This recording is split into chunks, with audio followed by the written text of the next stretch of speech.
मधुसूदन, मनुष्य का शरीर त्यागने के बाद जीवात्मा कहां जाता है?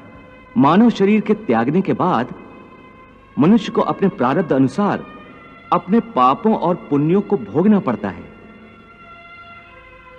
इसके लिए भोग योनियां बनी हैं, जो दो प्रकार की हैं, उच्च योनियां और नीच योनियां। एक पुण्य वाला मनुष्य का जीवात्मा उच्च योनियों में स्वर्ग में रहकर अपने पुण्य भोगता है, और पापी मनुष्य का जीवात्मा नीच योनियों में नरक में रहकर अपने पापों को भोगता है। कभी ऐसा भी होता है कि कई प्राणी स्वर्ग नरक का सुख दुख पृथ्वी लोक पर ही भोग लेते हैं। इसी लोक में? वो कैसे? इसे तुम यूं समझो अर्जुन कि कोई संपन्न मनुष्य है, महल में रहता है, उसकी सेवा के लिए दास दासियां हर समय खड़ी हैं। उसका एक इकलौता जवान बेटा है जिसे वो संसार में सबसे अधिक प्रेम करता है और अपने आप को संसार का सबसे भाग्यशाली मनुष्य समझता है। परंतु एक दिन उसका जवान बेटा अचानक किसी दुर्घटना में मारा जाता है। दुखों का पहाड़ उस पर टूट पड़ता है। संसार की हर वस्तु उसके पास होने के बावजूद भी वो दुखी रहता है और मरते दम तक अपने पुत्र की मृत्यु की पीड़ा से मुक्त नहीं होता। तो पुत्र के जवान होने तक उस मनुष्य ने जो सुख भोगे हैं वो स्वर्ग के सुखों की भांति थे, और पुत्र की मृत्यु के बाद उसने जो दुख भोगे हैं वो नरक के दुखों से बढ़कर थे। जो मनुष्य को इसी तरह इसी संसार में रहकर भी अपने पिछले जन्मों के सुख दुख को भोगना पड़ता है। वाह प्रभु, वाह। हे मधुसूदन, अब ये बताओ कि मनुष्य अपने पुण्यों को किन किन योनियों में और कहां भोगता है? हे अर्जुन, पुण्यवान मनुष्य अपने पुण्यों के द्वारा किन्नर, गंधर्व अथवा देवताओं की योनियां धारण करके स्वर्गलोक में तब तक रहता है जब तक उसके पुण्य क्षीण नहीं हो जाते। अर्थात ये कि प्राणी के हिसाब में जितने पुण्य कर्म होते हैं उतनी ही देर तक उसे स्वर्ग में रखा जाता है। जब पुण्यों के फल की अवधि समाप्त हो जाती है तो उसे फिर पृथ्वीलोक में वापस आना पड़ता है और मृत्यु लोक में पुनर्जन्म धारण करना पड़ता है। प्राप्य पुण्य कृताम लोकान उष्यत्वा शाश्वती समाः शुचीनाम श्रीमताम गेहे योग भ्रष्टो अभिजायते। परंतु स्वर्गलोक में मनुष्य के पुण्य क्यों समाप्त हो जाते हैं? वहां जब वो देव योनि में होता है तो वो अवश्य अच्छे कर्म करता होगा, उसे इन अच्छे कर्मों का पुण्य तो प्राप्त होता होगा। नहीं अर्जुन, उच्च योनि में देवता बनकर प्राणी जो अच्छे कर्म करता है या नीच योनि में जाकर प्राणी जो क्रूर कर्म करता है, उन कर्मों का उसे कोई फल नहीं मिलता।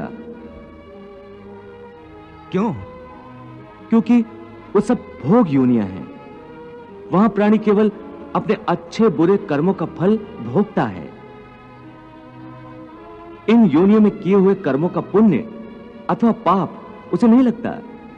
हे पार्थ, केवल मनुष्य की योनि में ही किए हुए कर्मों का पाप या पुण्य होता है, क्योंकि यही एक कर्म योनि है। इसका अर्थ यह हुआ कि यदि कोई पशु किसी की हत्या करे तो उसका पाप उसे नहीं लगेगा, और यदि कोई मनुष्य किसी की अकारण हत्या करे तो पाप लगेगा। बिल्कुल ठीक। परंतु यह अंतर क्यों? इसलिए कि पृथ्वी लोक पर समस्त प्राणियों में केवल मनुष्य एक ऐसा प्राणी है जो विवेकशील है, वो अच्छे बुरे की पहचान रखता है। दूसरा कोई भी प्राणी ऐसा नहीं कर सकता। इसीलिए यदि सांप किसी मनुष्य को अकारण भी डस ले और वो मर जाए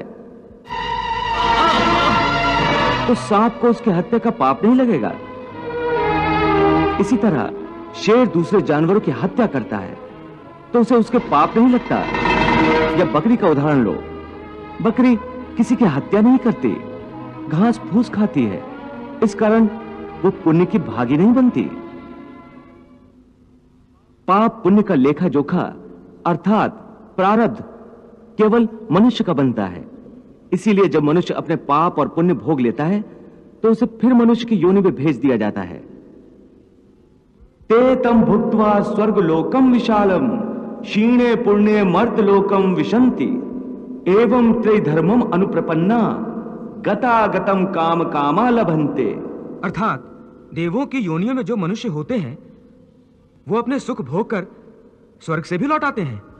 हां, और मनुष्य की योनि प्राप्त होने पर फिर कर्म करते हैं और इस तरह सदैव जन्म मृत्यु का कष्ट भोगते रहते हैं।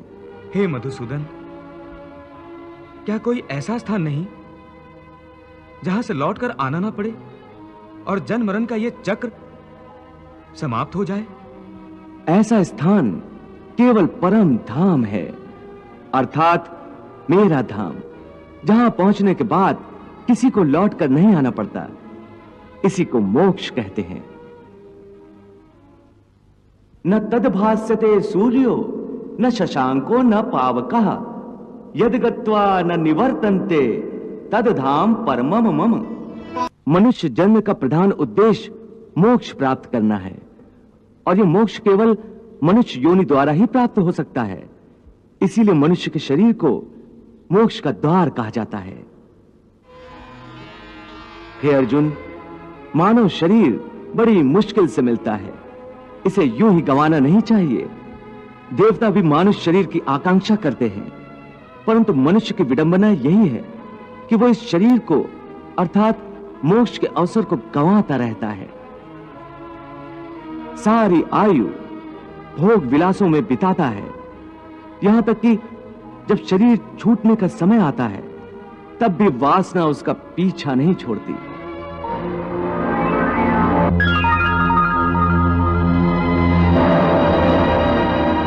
हे अर्जुन, मृत्यु के समय जो वासना मनुष्य के मन में दृढ़ रहती है, उसी वासना के अंतर्गत मनुष्य का दूसरा जन्म होता है।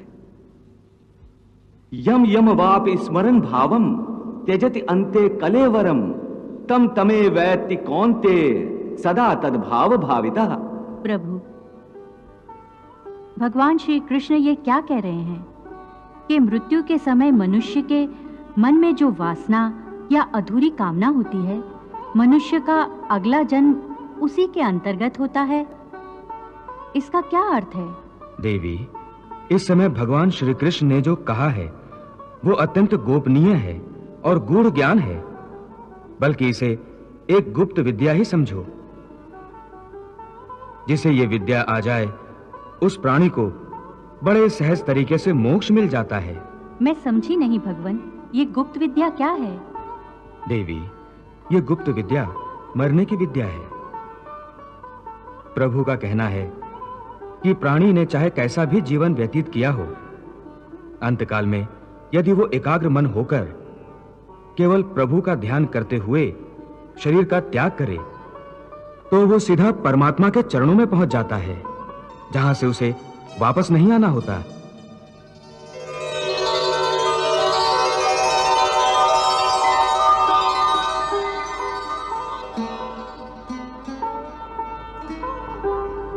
अंतमता सोई गता, अर्थात मृत्यु का क्षण बड़े महत्व का क्षण होता है।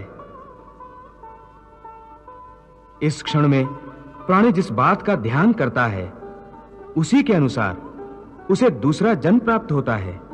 भगवान, इस गूढ़ बात को कोई उदाहरण देकर समझाने की कृपा करें।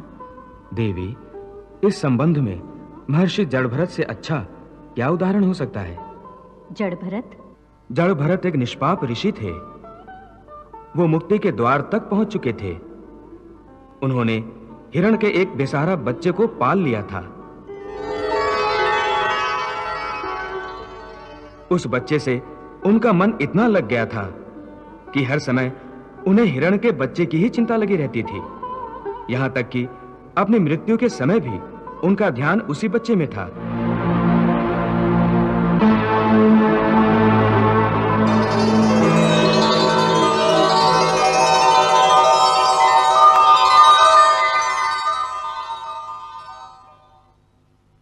बस अंतिम क्षण में भी चूंकि उनका ध्यान उसी बच्चे की ओर ही था, इसी कारण अगले जन्म में उन्हें हिरण की योनि मिली थी।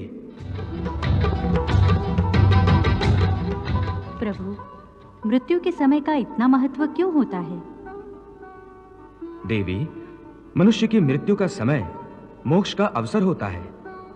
ऐसे समय में यदि मनुष्य अपने विधाता से मिलन के बदले उसकी माया के मोह में पड़ा रहे तो ये विधाता का अपमान जैसा ही है।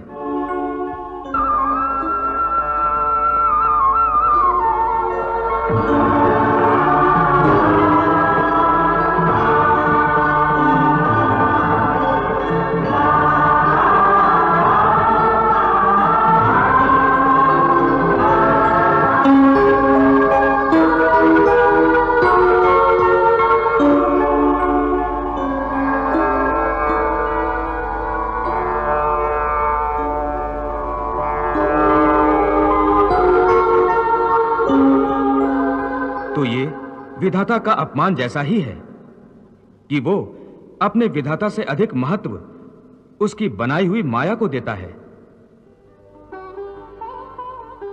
इसलिए उसे मृत्यु के बाद स्वर्ग तो मिल सकता है, परंतु मोक्ष नहीं मिल सकता। इसीलिए देवी, मृत्यु के समय मनुष्य को संसार की किसी वस्तु में नहीं, केवल अपने परमात्मा में ध्यान लगाना चाहिए।